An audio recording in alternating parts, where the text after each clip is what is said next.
পয়গম্বর, ওই যে ওখানে আমরা বিশ্রাম নিয়েছিলাম, ওই জায়গায় তো, ওইখানেই তো ওই মাছ বাইর হয়ে সমুদ্রের ভিতরে নেমে গিয়েছে। হযরত মূসা আলাইহিস সালাম একদিন বক্তব্য দিচ্ছিলেন, খুতবা দিচ্ছিলেন, ভাষণ দিচ্ছিলেন।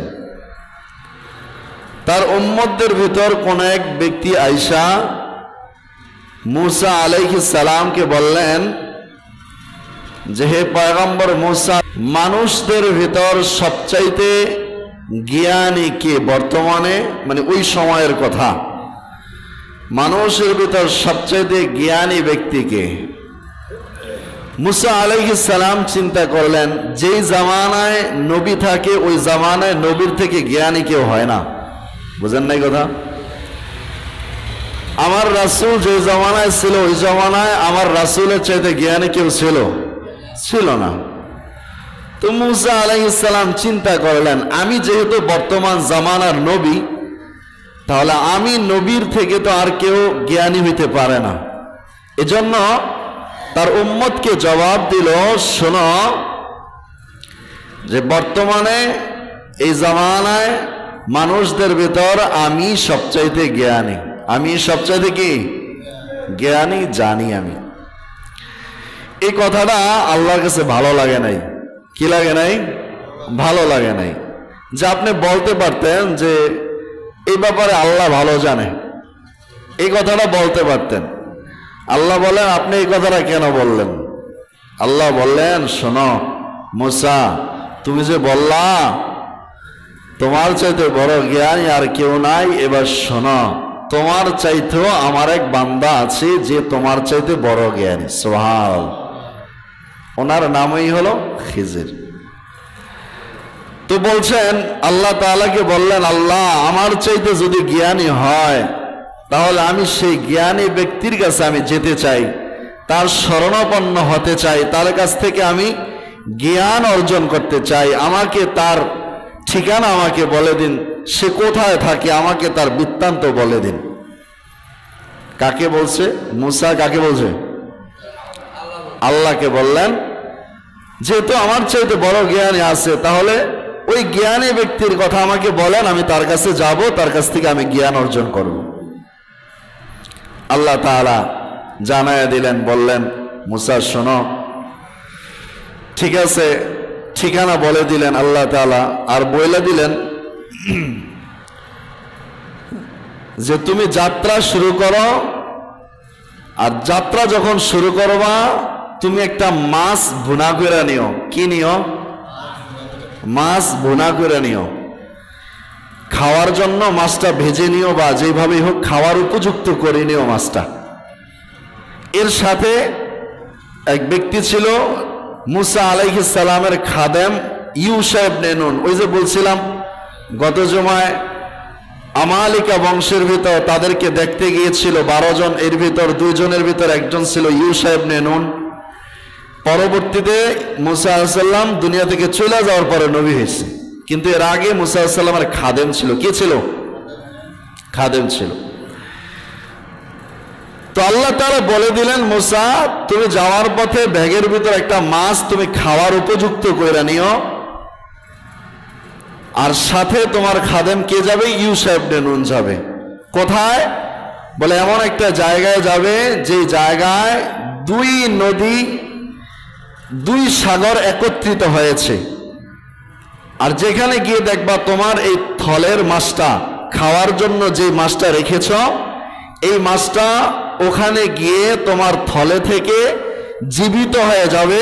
এই খাওয়ার মতো যে মাছটা রান্না করেছো, এই মাছটা দেখবা তুমি হঠাৎ করে জীবিত হয়ে গিয়ে ওই সাগরের ভিতর 2 সাগরের মিলন স্থল, 2টা সাগর যেখানে একত্রিত হয়েছে, ওই সাগরের ভিতর এই মাছটা নেমে যাবে। সুবহানাল্লাহ। ওখানেই ওই বান্দা খিজিরকে, ওই আমার সেই বান্দা জ্ঞানী বান্দাকে তুমি পাইবা। কথাই বুঝতে পেরেছেন? এবার আমরা কোরআনে যাই। হাদিসের বৃত্তান্ত একদম বর্ণনা আছে বুখারীর রাওয়াতে। তারা রওনা দিলেন, কারা? মূসা এবং ইউশা ইবনে নুন তার খাদেম রওনা দিলেন কোথায়? ওই যে জ্ঞানী ব্যক্তি কোথায় আছে? দুই নদীর মিলন স্থল। তো আল্লাহ সুবহানাহু ওয়া তাআলা এই ঘটনাটা সূরা কাহাফের এই 60 নম্বর আয়াত থেকে আল্লাহ তাআলা বর্ণনা করছেন। বিসমিল্লাহির রহমানির রহিম।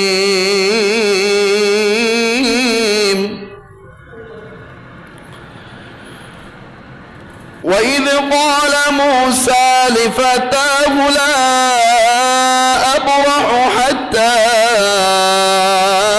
أبلغ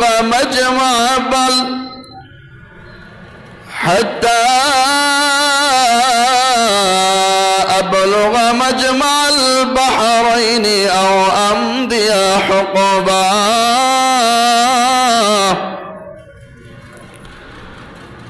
فلما بلغا مجمع بينهما نسيا حوتهما فاتخذ سبيله في البحر سربا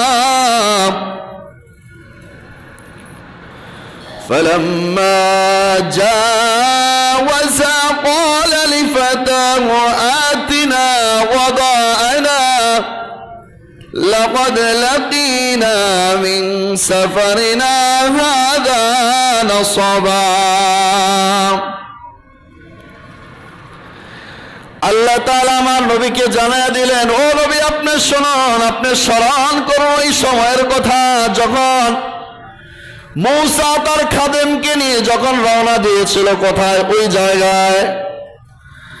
রওনা দেওয়ার পরে তার খাদেমকে মূসা ডাইকা বললেন, ও খাদেম শোনো, আমরা অনবরত অনন্তকাল আমরা চলতে থাকবো যতক্ষণ না ওই দুই সাগরের মিলন স্থলে না যাই। সুবহানাল্লাহ। যতদিন লাগে ততদিন, যত বছর লাগে তত বছর, যত সময় লাগে তত সময়, অনন্তকাল দীর্ঘ সময় আমরা চলতে থাকবো যতক্ষণ না আমরা ওই দুই নদীর মিলনস্থল না পাই। এরা যখন চলতে চলতে গেল, চলতে তারা ক্লান্ত হয়ে গেল। ক্লান্ত হয়ে যাওয়ার পরে একটা জায়গায় তারা বসলো, একটা পাথরের উপরে বসলো। পাথরটা অনেক বড় ছিল, বিশ্রাম করার জন্য মূসা এবং হযরত ইউসা আলাইহিস সালাম ওখানে বিশ্রাম নেওয়ার জন্য বসলেন। এক পর্যায়ে দেখা গেল হযরত মূসা আলাইহিস সালাম ক্লান্তির কারণে সেখানে ঘুমায় গেলেন। কিন্তু যে আল্লাহ তাআলা যে কথা দুই নদীর দুই সাগরের মিলন স্থলের কথা বলে দিয়েছিল, যেখানে তারা এখানে বিশ্রাম নিচ্ছেন, এটাই হলো সেই জায়গা, কিন্তু তারা জানতো না। এরপরে মূসা আলাইহিস সালাম ওই পাথরের ভিতরে শুইলেন, ঘুমাইলেন, বিশ্রাম নিলেন। নেওয়ার পরে ইউসা ইবনে নুন আলাইহিস সালাম তার খাদেম সজাগ ছিল। আল্লাহ তো বলেছিলেন ওই যে থলের মাছটা যদি তোমার থলে থেকে বাহির হয়ে সাগরের ভিতর দিয়ে চলে যায়, সাগরের ভিতর রাস্তা ধরে সাগরের ভিতর চলে, তোমার মাছটা জীবিত হয়ে সাগরের ভিতরে নেমে যায়, ওটাই হলো তোমার জায়গা। ইউসা ইবনে নুন দেখলেন মূসা আলাইহিস সালাম ঘুমায় রইলেন। ইউসা ইবনে নুন আলাইহিস সালাম সজাগ ছিলেন, তাকায় দেখলাম থলে থেকে মাছটা বাহির হয়ে গেল। যেই মাছটা রান্না করা ছিল এই মাছটা বাহির হয়ে গেল। তার খাদেম দেখলেন সেই মাছটা বাহির হয়ে যেই সাগরটার কথা বলছে ওই সাগরের ভিতর মাছটা যেদিক দিয়ে যাচ্ছে ওদিক দিয়ে সুরঙ্গ হয়ে যাচ্ছে। সুবহানাল্লাহ।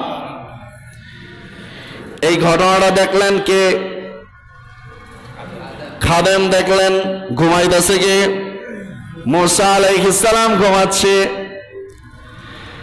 এই খাদেম আশ্চর্য একটা ব্যাপার যখন দেখলেন, দেখার পরে তার চিন্তা হলো পয়গম্বর মূসা জাগলে তাকে এই কথাটা বলবো, কিন্তু দেখা গেল পয়গম্বর যখন জাগলেন, জাগ্রত হলেন, জাগ্রত হওয়ার পরে ওই যে মাছ যে বাহির হয়ে সাগরে নেমে গিয়েছে এই কথাটা আর তার খাদেম আর বলতে পারে নাই, কারণ তাকে ভুলে দেওয়া হয়েছিল। খাদেম ভুলে যাওয়ার কারণে মূসা আলাইহিস সালাম জাগ্রত হওয়ার পরে মূসা আলাইহিস সালামকে আর বলতে পারে নাই। মূসা আলাইহিস সালাম জাগ্রত হয়ে এবার বললেন, ইউসা চলো। আমাদের গন্তব্য জায়গায় চলো, কিন্তু গন্তব্য তো এটাই। যেহেতু খাদেম বলে নাই, মুসা আলাইহিস সালামও জানে নাই। মুসা আলাইহিস সালাম ওই দিন পুরা দিন অতিক্রম করার পরে রাত্র অতিক্রম করছেন। রাত্র অতিক্রম করার পরে অনেক দূর চলে গেছেন। যাওয়ার পরে পরের দিন যখন সকাল হয়েছে, মুসা আলাইহিস সালামের ক্লান্তির কারণে ক্ষুধা লেগেছে, খাওয়ার প্রয়োজন, খাওয়ার জন্য এনেছিল কি? মাছ। কই আছে নাকি? মুসা আলাইহিস সালাম বললেন, ইউশা ও খাদেম, তোমাকে আমি একটা মাছ দিয়েছিলাম, মাছটা লও, আমি সেই মাছটা খাবো, আমার ক্ষুধা লেগেছে। ইউশা আলাইহিস সালাম যখন ব্যাগের কাছে আসছে, এবার মনে হয়েছে পয়গম্বর ওই যে ওখানে আমরা বিশ্রাম নিয়েছিলাম ওই জায়গায় তো, ওইখানেই তো ওই মাছ বাইর হয়ে সমুদ্রের ভিতরে নেমে গিয়েছে। আল্লাহ এই কথাটা বলছেন, শোনো। قال أرأيت إذ أوينا إلى الصخرة فإني نسيت الحوت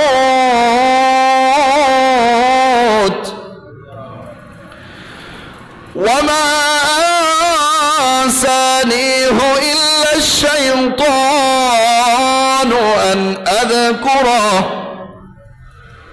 واتخذ سبيله في البحر عجبا।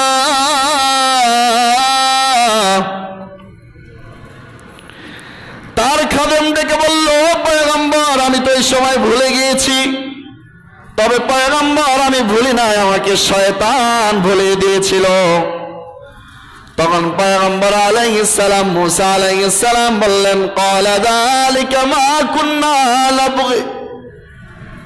ও খাদেম শোনো, আমরা যেই জায়গায় আমাদের মাছ বাহির হয়ে গিয়েছিল ওটাই তো আমাদের আসল জায়গা ছিল।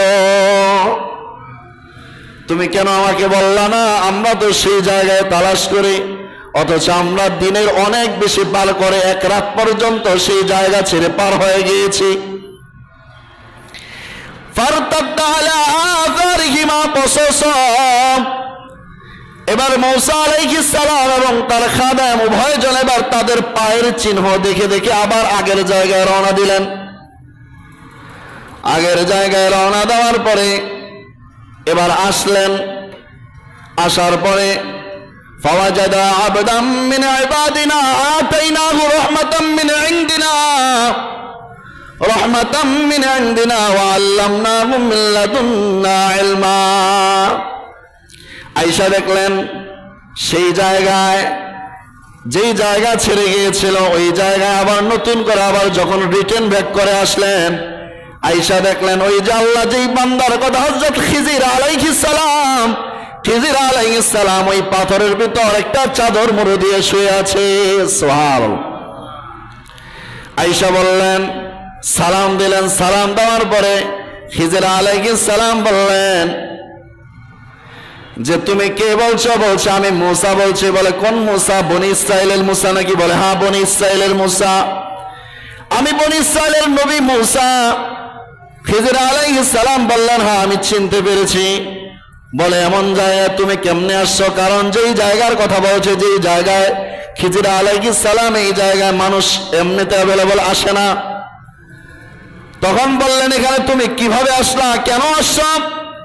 তখন মুসা আলাইহিস সালাম বলেন, قال له موسى هل أتبعك على أن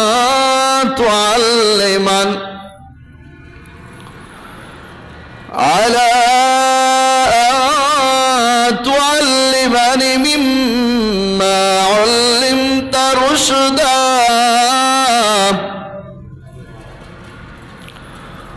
قال إنك لن تستطيع معي صبرا وكيف تصبر على ما لم تحط به خبرا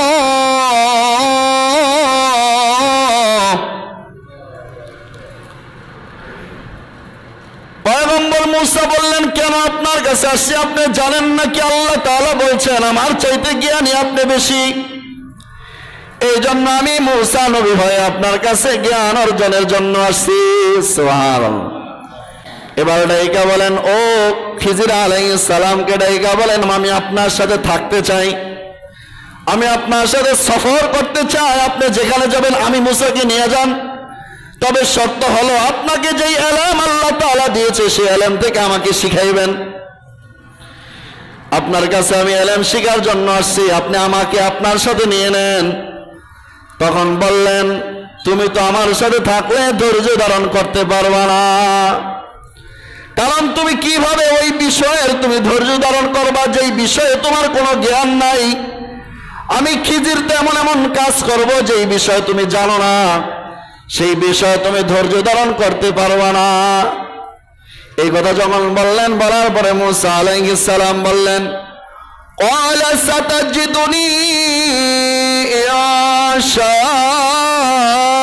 الله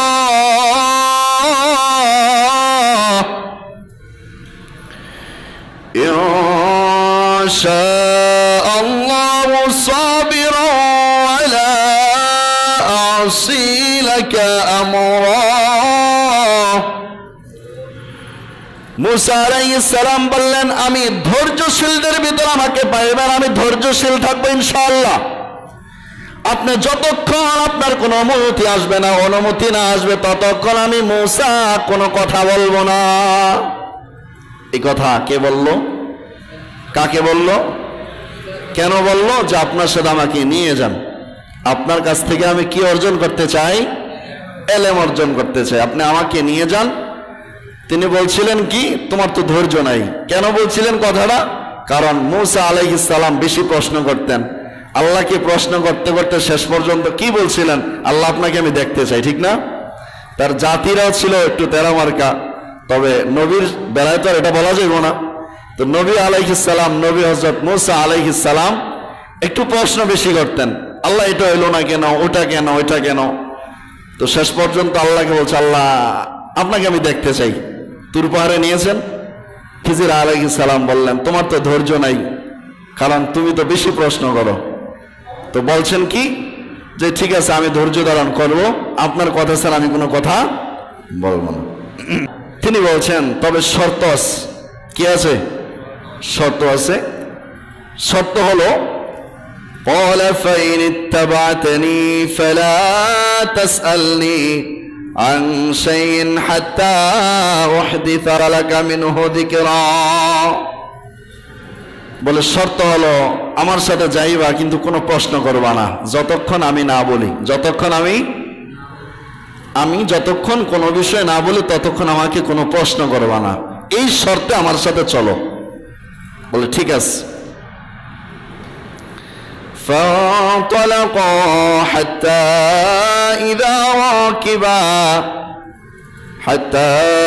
إذا راكبا في السفينة خرقها قال خرقتها لتغرق أهلها لقد جئت شيئا إمرا قال ألم أقل لك إنك لا تستطيع معي صبرا। এবার চললেন, সামনে খিজির আলাইহিস সালাম, পিছনে মুসা আলাইহিস সালাম। যেহেতু উস্তাদ মানছে কাকে? খিজির আলাইহিস সালামকে। তো সামনে চলছেন খিজির আলাইহিস সালাম, পিছনে মুসা আলাইহিস সালাম চলতেছেন। যাইতে যাইতে যখন মুসা আলাইহিস সালাম খিজির আলাইহিস সালামের সাথে যাচ্ছিল, একটা সময় দেখা গেল খিজির আলাইহিস সালাম নদী পার হবে। কি পার হবে? নদী পার হবে, সাগর পার হবে। এই জন্য একটা নৌকার প্রয়োজন। নৌকা দেখলো, নৌকায় উঠলো। নৌকার মাঝি খিজির আলাইহিস সালামকে চিনতে হয়তো, এই জন্য খিজির আলাইহিস সালামকে বললেন, আপনাকে আমি উঠাবো, আপনাদেরকে উঠাবো, তবে আপনারা আমাকে ভাড়া দিবেন না, আপনাদেরকে আমি এইভাবেই পার করে দেব। হযরত খিজির আলাইহিস সালাম এবং মুসা আলাইহিস সালাম ওই নৌকার ভিতরে উঠলেন। ওঠার পরে হযরত খিজির আলাইহিস সালাম এবং মুসা আলাইহিস সালামকে ওই মাঝি পার করে দিচ্ছেন। যখন একেবারে পাড়ের নিকটবর্তী আসলেন, আসার পরে খিজির আলাইহিস সালাম যেই নৌকার ভিতর উঠেছে ওই নৌকাটাকে সে ছিদ্র করে দিল, ফুটো করে দিল। কে করছে কাজ? খিজির আলাইহিস। কি করে দিছে? ফুটো করে দিছে, ছিদ্র করে দিছে। এই অবস্থা যখন দেখলেন, কে দেখছেন? মুসা। মুসা দেখার পরে মুসা আলাইহিস সালাম বললেন, আপনি কেন এই নৌকাটাকে কেন ছিদ্র করলেন? বললেন, আপনি একটা অপরাধ করেছেন, গুরুতর একটা অপরাধ করছেন, কিন্তু শর্ত ছিল কি? কোনো কথা কওয়া, কোনো প্রশ্ন করা যাবে? প্রশ্ন করে ফেলছে না? খিজির আলাইহিস সালাম বললেন, ক্বালা আলাম আকুল লাকা ইন্নাকা লান তাসতাতিআ মা'আ সাবর। আমি কি তোমাকে বলি নাই যে আমাকে কোনো প্রশ্ন করবে না? আমি তো আগেই বলছিলাম তুমি ধৈর্য ধারণ করতে পারবে না, তুমি কেন প্রশ্ন করলা? তখন মুসা আলাইহিস সালাম বলেন, ক্বালা লা তুআখিযনি বিমা নাসিত ওয়া লা তুরহিকনি বিন আমরি উসরা। তখন বললেন খিজির আলাইহিস সালামকে মুসা বললেন, ঠিক আছে আমার ভুল হয়েছে, আমাকে মাফ করেন, আমি আর করব না, এই ব্যাপারে আমার আর কিছু বললেন না। ঠিক আছে। এবার আবার পথ চললেন মুসা আলাইহিস সালাম। খিজির আলাইহিস সালামের সাথে এবার আবার রওনা দিলেন। রওনা দেওয়ার পরে হাত্তা ইদা লাকিনা গুলামান ফাকাদাহু ক্বালা কাতালতা নাফসান যাকিয়াতান বিগাইরি নাফস লাকাদ জিতা শাইআন নুকরা। মুসা আলাইহিস সালাম খিজির আলাইহিস সালামের সাথে যাচ্ছিলেন। যাইতে যাইতে দেখতেছেন একটা মাঠ আছে, একটা মাঠের ভিতর কয়েকজন ছেলে, ছোট ছোট ছেলেরা খেলাধুলা করছে। কি করছে? খেলাধুলা করছে। খিজির আলাইহিস সালাম একটা সুন্দর বাচ্চাকে ডেকে আনলেন। আনার পরে বাচ্চাটাকে হত্যা করে ফেললেন। কি করে ফেললেন? হত্যা করে ফেললেন, মেরে ফেললেন। ক্বালা কাতালতা নাফসান যাকিয়াতান বিগাইরি নাফস। আবার মুসা আলাইহিস সালাম বললেন, ও খিজির, আপনি কাজটা কেন করলেন? একটা সুদর্শন, একটা বালক সুদর্শন একটা ছেলেকে আপনি বিনা কারণে মেরে ফেললেন, এটা তো আপনি একদম গুরুতর একটা অপরাধ করলেন। আবার বললেন, কিরে মুসা, ও পয়গম্বর মুসা, আলাম আকুল লাকা ইন্নাকা লান তাসতাতিআ মা'আ সাবরা। আমি কি বলি নাই তুমি আমার সাথে থাকলে ধৈর্য ধারণ করতে পারবা না? তোমাকে না বলছি প্রশ্ন করবা না? আবার কেন করলা? আবার কেন প্রশ্ন করলা? এবার বলে মুসা আলাইহিস সালাম বলছেন, ক্বালা ইন সাআলতুকা আন শাইইন বা'দাহা ফালা তুসাহিবনি ক্বাদ বালাগতা মিন লাদুন্নি আযরা। আচ্ছা ঠিক আছে, আর করব না, আবার যদি করি তাহলে আপনি আর আমার সাথে, আপনার সাথে আমাকে নেন না। এবার পথ চলল, আবার রওনা দিল। فانطلقا حتى إذا أتيا أهل قرية استطعما أهلها فابوا أن يضيفوهما فوجدا فيها جدارا يريد أن ينقض فقامه قال لو شئت لاتخذت عليه أجرا। খিজির আলাইহিস সালাম এবং মুসা আলাইহিস সালাম চলতে চলতে একটা গ্রামের কাছে গেল। একটা গ্রামে গেল। গ্রাম অঞ্চলে যাওয়ার পরে খিজির আলাইহিস সালাম এবং মুসা আলাইহিস সালাম মানুষদেরকে বললেন, আমাদের ক্ষুধা লেগেছে, আমাদেরকে কিছু খাবার দাও। কি দাও? কিছু খাবার দাও। ফাবাউ আইয়ুদাইফুহুমা, কিন্তু খাবার দিল না। এলাকার মানুষ কি দেয় নাই? খাবার দেয় নাই। অপরিচিত মানুষ চাইছে, দেওয়া তো উচিত ছিল, কিন্তু দেয় নাই। এরপরে খিজির আলাইহিস সালাম দেখলেন ওই এলাকার ভিতর একটা দেওয়াল আছে না, এই দেওয়াল, ওয়াল যেটাকে বলে, এই দেওয়ালটা জমিনে পড়ে আছে, রাস্তার ভিতরে পড়ে আছে। খিজির আলাইহিস সালাম ওই দেওয়ালটা নিজে একাই সোজা করে দিলেন। সুবহানাল্লাহ। এই অবস্থা দেখলেন কি? মুসা তো সাথে আছে। তখন বলছেন, এই মানুষদের কাছে আপনি খেতে চাইলেন, আপনি কিছু খাবার চাইলেন, কিছু দিল না। এরপরে আপনি এদেরকে আপনি উপকার করলেন। আচ্ছা ঠিক আছে, উপকার তো করলেন, এই উপকারের বিনিময় হিসেবে তো আমাদের জন্য কিছু খাবার চাইতে পারতেন, কিন্তু তাও তো করলেন না। কেন করলেন না? আবার প্রশ্ন। আবার কি করেছে? এটাই শেষ। এই প্রশ্নই এবার বলেন।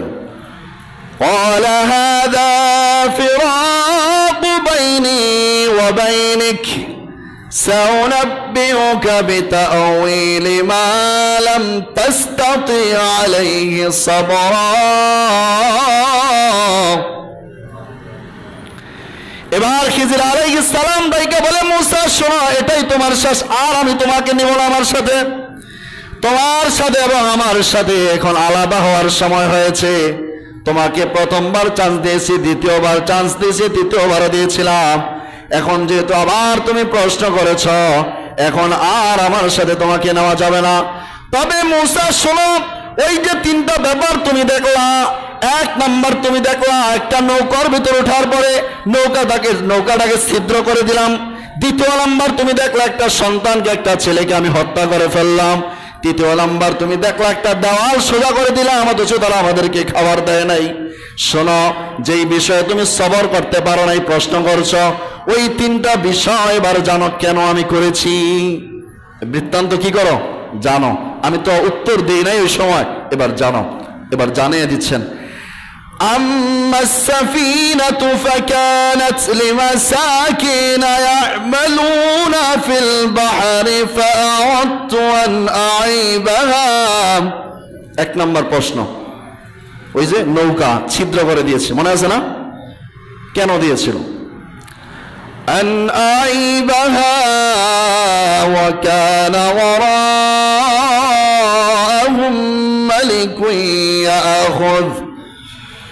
ملك يأخذ كل سفينة غصبا। শোনো, এক নাম্বার হলো ওই যে আমি নৌকার ভিতর ওঠার পর আমি নৌকাটা ছিদ্র করে দিলাম। কেন জানো নাকি?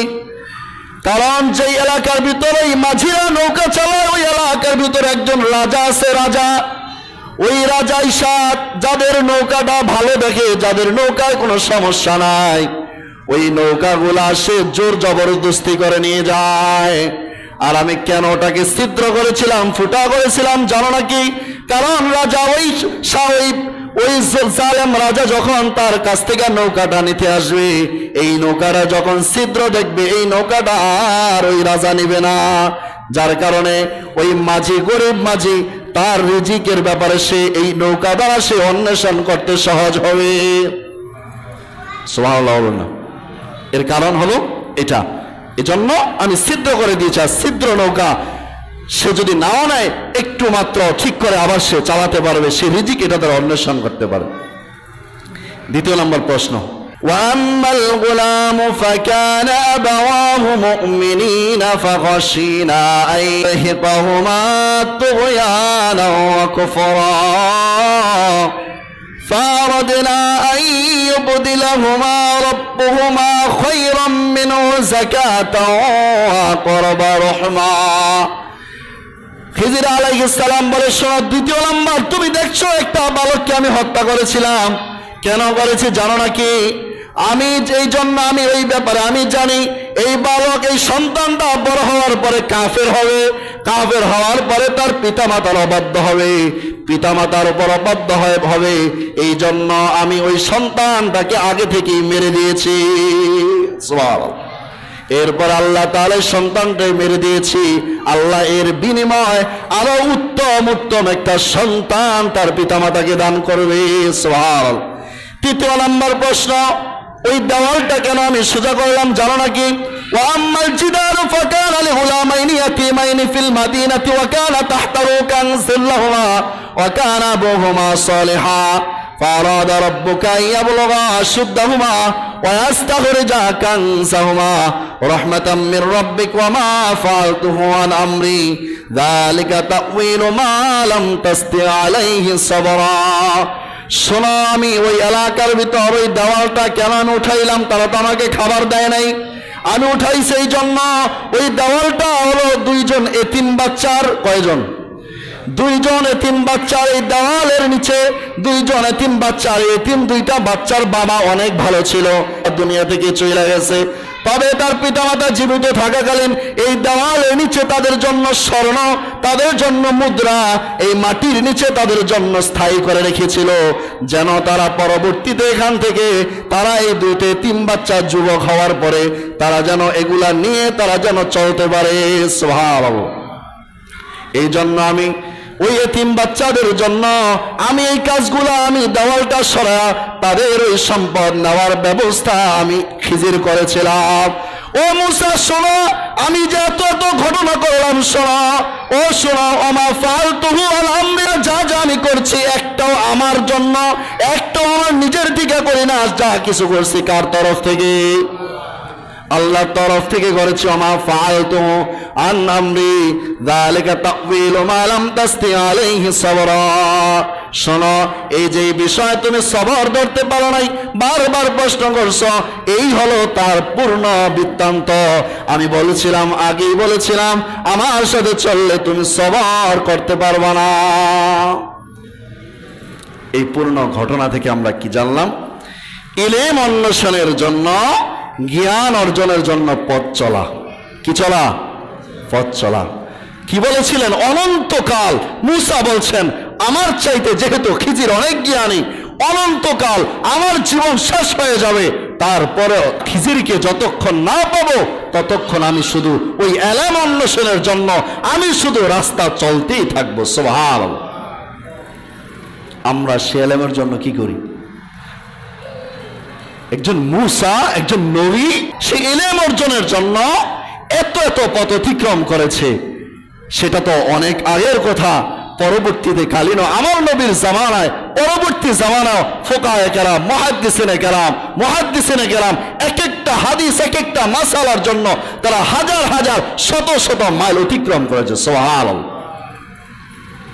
দামেস্কের শহরের ভিতর কাসির ইবনে কায়েস ইবনে কাসির রাহমাতুল্লাহ আলাইহি তিনি বলছেন, আমি দামেস্কের শহরে একটা মসজিদে বসেছিলাম, সেখানে রাসূল সাল্লাল্লাহু আলাইহি ওয়াসাল্লামের সাহাবী আবু দারদা রাদিয়াল্লাহু তাআলা আনহু সেই মসজিদে বসেছিল।